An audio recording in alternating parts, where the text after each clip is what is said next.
美国出台新法案和中国掰腕子，又想让中国拉一把，暴露虚弱本质。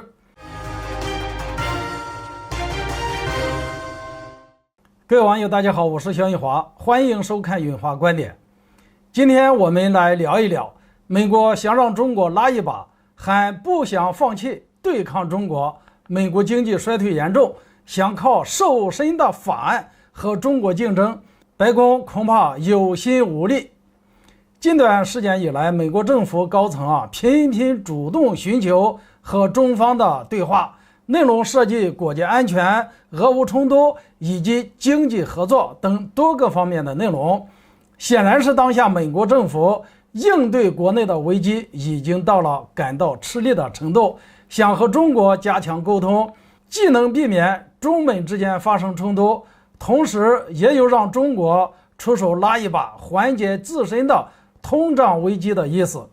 若是美国真的打算缓和两国关系，中方自然愿意推动中美贸易正常化，但是美国并没有诚意。白宫一方面表示要和中国在安全领域展开合作，另一方面却是仍要遏制中国的发展。据相关新闻报道，美国国会议员正在竭尽全力，妄图在8月份国会休会前通过更多和中国竞争的恶化法案，其中就有涉及面广、指向明确、号称对华战略竞争总剧本的美国创新与竞争法案。不过有意思的是，根据美国媒体爆料，该法案原定的拨款总额为2000到3000亿美元，但是呢，国会议员们为了让该法案能够顺利的通过，不得不缩减额度，最终只剩下500多亿美元的救济款。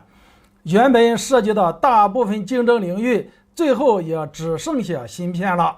由此可见，美国议员为了尽快通过法案来和中国打擂台，付出了多么大的牺牲啊！而越是如此，越能让别人看穿美国虚弱的本质。就像美国议员所说的一样，我们没有时间了，恰恰就是美国政府心虚的表现。如果白宫能把分秒必争的精神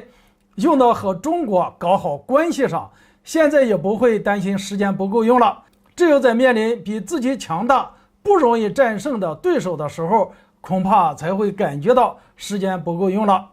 如今的中美之间就是如此，在对华竞争问题上，美国确实没有时间了。从特朗普到如今的拜登，美国政府一直在高新技术、供应链等领域与中国开展竞争，甚至不惜通过提高关税来挑战贸易战，更是拉拢盟友对中国企业进行围堵，以莫须有的借口来阻止中企的正常经济合作。不过效果却是不尽人意，中国不仅没有被打垮，反而在逆境中成长，在备受美国牵制的芯片领域更是取得了不小的进步。反观美国，特朗普发动对华贸易留下的后遗症在开始显现，美国国内通胀指数持续升高，许多普通民众已经到了给汽车加油呢，还是购买食物呢，在二者之间做出抉择的地步。而拜登也不得不表态，要取消对华商品的关税，还打算解除对俄罗斯食品、化肥等商品的制裁。